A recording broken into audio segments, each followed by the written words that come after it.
Hello everyone, this is समी फुरकान। आज हम बात करेंगे इलेक्ट्रॉन माइक्रोस्कोप के बारे में। तो हमने लास्ट क्लास तक लाइट माइक्रोस्कोप की हर चीज़ पढ़ ली थी। अब हमें डिस्कस करना है कि what is the difference between a light microscope and an electron microscope. सबसे पहले इलेक्ट्रॉन माइक्रोस्कोप को समझते हैं। तो ये इसकी एक डायग्राम मैंने बनाई हुई है। इमेजिन करते हैं ये सबसे टॉप वाली चीज़ है।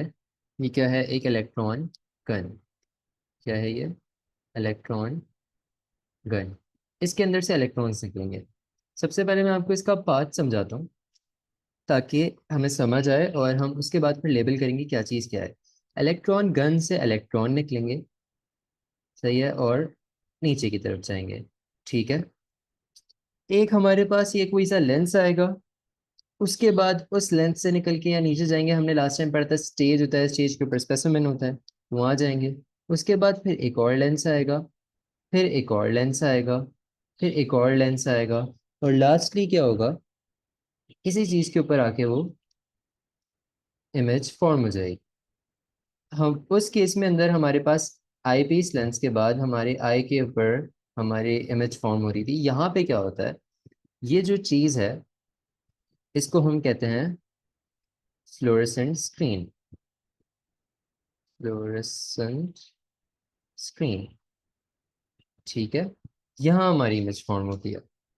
हम उससे पहले की चीज़ें अगर हम चेक करें तो सबसे पहले हमारे पास ये पॉजिटिव चार्ज वाली चीज़ क्या है? ये जो हमारा बना हुआ है, ये चीज़ क्या है? यहाँ पे भी एक पॉजिटिव चार्ज है, यहाँ पे भी ये पॉजिटिव चार्ज है। ये चीज़ क्या है? तो ये कहलाता है हमारा एनोड, क्योंकि एनोड का क्या होता है? Positive charge. तो this is basically your anode. ये क्या करता है? जो इलेक्ट्रॉन गन से आपके इलेक्ट्रॉन्स आ रहे हैं उनको अट्रैक्ट करता है अपनी तरफ, सही है, और फिर कहाँ पास ऑन करता है? आपके फर्स्ट लेंस की तरफ। इस लेंस का नाम क्या होता है? आपका ई एम कंडेंसर लेंस। ठीक है। फिर उसके बाद कंडेंसर लेंस क्या करता है? आपके स्पेसिमेन के ऊपर पास ऑन कर देता है। ये इमेजिन करें मेरा स्पेसिमेन रखा है, ये जो चीज़ है। तो ये यहाँ से मैं इसको मैं नेम भी अपना स्पेसिमेन कर देता हूँ लेबल करने के लिए। ये मेरा स्पेसिमेन रखे तो स्पेसिमेन पे पास ऑन कर देता है। और स्पेसिमेन के बाद हमारा एक लेंस और आता है। इस लेंस का नाम क्या होता है? इस लेंस का नाम होता है ई एम ऑब्जेक्टिव लेंस। सही है। और इसके नीचे जो लेंस आता है उसका नाम होता है आपका E M intermediate lens. Intermediate lens. सही है। और ये जो लास्ट सबसे लेंस है इसको हम बोलते हैं ई एम प्रोजेक्टर लेंस।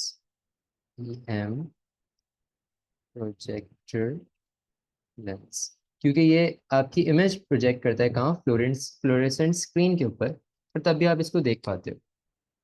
अब एक बात समझने की है, वो ये है कि जितने भी ये ईएम लेंसेज होते हैं ना, हमें इनका स्पेसिफिक फंक्शन याद नहीं करना है।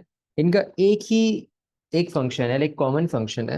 हमें इन सबका अलग अलग नहीं करना। तो ये कि EM lenses are used to focus the electron beam on to the next plate. अब वो एक लेंस हो सकता है, वो आपका स्टेज हो सकता है, वो आपकी फ्लोरेसेंट स्क्रीन हो सकती है। तो जो भी आपकी नेक्स्ट प्लेट होगी उसके ऊपर वो फोकस करने के काम आता है।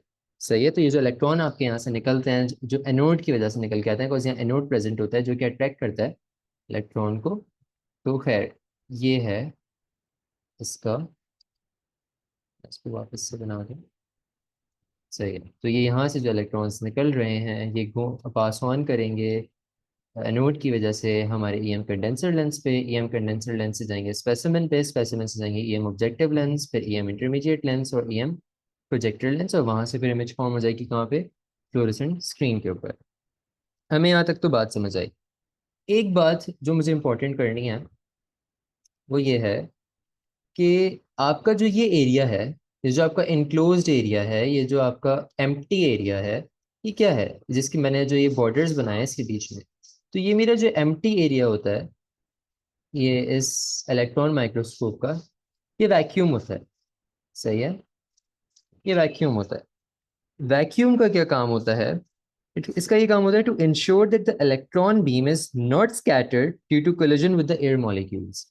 अगर आपके यहाँ से इलेक्ट्रॉन बीम आ रही है, इमेजिन करें इलेक्ट्रॉन्स आ रहे हैं, अगर यहाँ एयर मॉलिक्यूल्स प्रेजेंट होंगे तो वो स्कैटर हो जाएंगे, उससे टकरा के इनके बीच में कोलिजन होगा, दो कोई इधर मूव कर जाएगा, कोई उधर मूव कर जाएगा। तो हम ये नहीं चाहते। इस वजह से हम क्या करते हैं, इलेक्ट्रॉन माइक्रोस्कोप में हम वैक्यूम रखते हैं ताकि जो इलेक्ट्रॉन बीम है वो किसी एयर मॉलिक्यूल के साथ कोलाइड ना करे। सही है।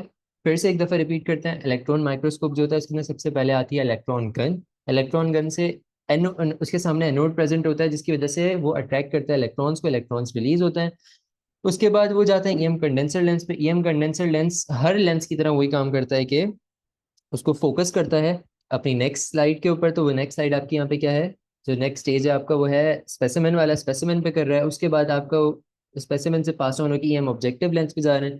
ईएम ऑब्जेक्टिव लेंसेज को फोकस करेंगे ईएम इंटरमीडिएट लेंस पे, और ईएम इंटरमीडिएट लेंसेज को फोकस करेंगे किस पे, ईएम प्रोजेक्टर लेंस पे। और वहां से आपकी इमेज फॉर्म हो जाएगी फ्लोरेसेंट स्क्रीन के ऊपर। साइड स्पेस के वैक्यूम होता है, और वैक्यूम क्यों होता है, so that to ensure that the electron beam is not scattered due to collision with air molecules. ये बात हमें समझ आती है। हम इसके मेन फीचर्स जो हमने अभी डिस्कस करे हम जरा वो देख लेते हैं। हमारे पास सबसे पहला फीचर है सोर्स ऑफ रेडिएशन, इसकी इलेक्ट्रॉन बीम है। लाइट माइक्रोस्कोप में क्या थी आपको याद होगा, यहाँ पे क्या है, इलेक्ट्रॉन बीम है। मैग्निफिकेशन इसकी कितनी होती है, 250,000 तक। उसके बाद क्या, can only view dead specimen. इसका रीजन क्या होता है, ये सिर्फ डेड स्पेसिमेन क्यों व्यू कर सकता है। उसका रीजन ये है कि इसको डिहाइड्रेट करके स्पेसिमेन को डाला जाता है। हम क्या करते हैं स्पेसिमेन को, यहाँ पे मैं लिख देता हूँ, स्पेसिमेन, उसको डिहाइड्रेट करते हैं हम, डिहाइड्रेट करा जाता है। स्पेसिमेन को डिहाइड्रेट करते हैं, डिहाइड्रेट करने में स्पेसिमेन डेड हो जाता है, इस वजह से वो डेड स्पेसिमेन होता है। और इसको डिहाइड्रेट करने का रीजन क्या होता है, कि इसको हमें वैक्यूम के अंदर रखना है, इलेक्ट्रॉन माइक्रोस्कोप के अंदर। अब वैक्यूम में हमें इसको सेंस रखना है, तो वैक्यूम में क्या होता है, वाटर जो होता है वो बॉयल कर जाता है रूम टेम्परेचर पे। उसको 100 डिग्री की जरूरत नहीं है। तो डिहाइड्रेट के अंदर का मतलब क्या है, इसके अंदर से सारा वाटर निकालना है, वाटर निकलेगा तो स्पेसिमेन डेड हो जाएगा। सही। और वैक्यूम के अंदर आप कोई भी स्पेसिमेन डालोगे तो उसका क्या होगा, वाटर उसका इवेपोरेट कर जाएगा, बॉयल कर जाएगा, क्योंकि रूम टेम्परेचर ही उसका बॉइलिंग पॉइंट होता है वाटर का वैक्यूम के अंदर। सही है। तो ये हमें रीजन पता चल गया कि हमें डेड स्पेसिमेन क्यों रखना है। हम जान के डेड स्पेसिमेन नहीं रख रहे, अगर हम वो जिंदा भी रखेंगे तो वो डेड ही हो जाएगा ऑलरेडी, क्योंकि उसका वो डिहाइड्रेट कर जाएगा। सही है। फिर आता है produces black and white images. अच्छा, मेटल स्टेन्स यूज होते हैं इसके अंदर, कलर्ड डाइज यूज नहीं होते, ऑर्गेनिक ऑर्गेनिक डाइज यूज नहीं होते। अच्छा, column consist of vacuum only, से वैक्यूम जरूरी है क्यों, ताकि एयर एयर पार्टिकल से, एयर मॉलिक्यूल से कोलिजन ना हो इलेक्ट्रॉन बीम का। ईएम लेंसेज यूज होते हैं, और ये नॉन पोर्टेबल है एंड रिक्वायर्स एक्सपर्टीज, क्योंकि ये एक जगह से दूसरी जगह मूव नहीं कर सकता, अनलाइक लाइट माइक्रोस्कोप। तो ये नॉन पोर्टेबल होता है, और इसके लिए आपको एक्सपर्टीज की जरूरत होती है, ये कोई रैंडम बंदा यूज नहीं कर सकता एक दफा सीखने के बाद। सही है, ये बात हमें यहाँ तक सारी समझ आती है। अच्छा जी, अगर हम टाइप्स ऑफ माइक्रोस इलेक्ट्रॉन माइक्रोस्कोप की बात करें तो हम इसको पहले भी डिस्कस कर चुके हैं। There are two types. एक होती है आपकी टेम, और दूसरी होती है आपकी क्या, सेम। सही है। तो what is a time, time is transmission electron microscope, and what is a same, same is a scanning electron microscope. मैं इसकी एक इमेज आपको बना के दिखाता हूँ कि मैं कहना क्या चाह रहा हूँ। ट्रांसमिशन इलेक्ट्रॉन माइक्रोस्कोप नाम से ही पता चल रहा है कि क्या होगा। फॉर एग्जांपल ये आपका स्पेसिमेन रखा हुआ है, और अच्छा यहाँ पे भी मैं आपका स्पेसिमेन रख दूँ, ये आपका स्पेसिमेन रखा हुआ है। सही है। ट्रांसमिशन इलेक्ट्रॉन माइक्रोस्कोप में हमेशा हमेशा क्या होगा, कि जो भी आपकी बीम होगी वो स्ट्रेट उसके अंदर से गुजर जाएगी। सही है, ट्रांसमिट कर जाएगी। स्कैनिंग इलेक्ट्रॉन माइक्रोस्कोप में क्या होगा, वो बीम आके रिफ्लेक्ट करेगी, जितनी बीम्स आएंगी वो सब रिफ्लेक्ट करेंगी इसकी सरफेस को। ठीक है, और जो इसकी रिफ्लेक्शन होगी उससे क्या होगा, आपकी एक इमेज फॉर्म हो रही होगी। सही है। तो इस वजह से हम क्या करेंगे, इसको हम कहते हैं स्कैनिंग इलेक्ट्रॉन माइक्रोस्कोप, क्योंकि इसकी सरफेस को स्कैन कर रहा होता है, वो इसके अंदर ट्रांसमिट नहीं कर रहा होता। और ट्रांसमिशन इलेक्ट्रॉन माइक्रोस्कोप में क्या होता है, वो उसके अंदर जा रहा होता है। सही है। इसकी अब मैंने डिफरेंसेस यहाँ लिख दिए हैं। सबसे पहला डिफरेंस जो मैंने यहाँ लिखा है वो है electron beam passes through the specimen, जो कि मैंने अभी दिखाया भी। ठीक है।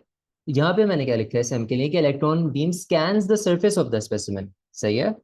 2D इमेजेस फॉर्म होती हैं ऑब्वियसली, बिकॉज आप इसके अंदर से ट्रांसमिट कर रहे हो, आप पूरी सरफेस को नहीं देख रहे हो। इसमें 3D इमेजेस हो रही हैं, क्यों?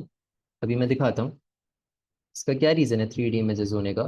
अब इमेजिन करो अगर यहाँ से एक स्ट्रेट लाइन गुजर जाती, तो क्या वो, अगर यहाँ से स्ट्रेट एक लाइन गुजर जाती, क्या वो इसकी सरफेस को सही से आइडेंटिफाई कर पाती? क्या वो बता सकती कहाँ पे एज आ रहा है, कहाँ पे कर्व आ रहा है? नहीं कर पाती। तो ऑब्वियसली ये एक डिफरेंस है। अच्छा, उसके बाद हम बात करते हैं स्पेसिमेन की। तो specimen has to be thin. Specimen thin होगा, जितना थिन होगा उतनी आसानी से क्या होगा कि वो ट्रांसमिट कर जाएगी। और सैम के अंदर क्या होता है, specimen does not have to be thin. फिर टेम के अंदर स्पेसिमेन जो होता है वो हार्डर टू प्रिपेयर होता है, वाइल सेम के अंदर ईजियर टू प्रिपेयर होता है। क्यों? क्योंकि आपको उसकी सरफेस के बारे में इतना नहीं देखना पड़ता, आपको इतनी टेंशन नहीं लेनी पड़ती के सेम के अंदर, क्योंकि वो उसकी पूरी सरफेस को आराम से वो देख लेगा। रफ सरफेस हो, कैसी भी सरफेस हो, टेम के अंदर हमें जनरली स्मूथ सरफेस चाहिए होती है ताकि ईजिली ट्रांसमिट कर जाए। सही है। तो ये हो गया। बाकी हम नेक्स्ट वीडियो के अंदर हम रेजोल्यूशन के ऊपर बात करेंगे।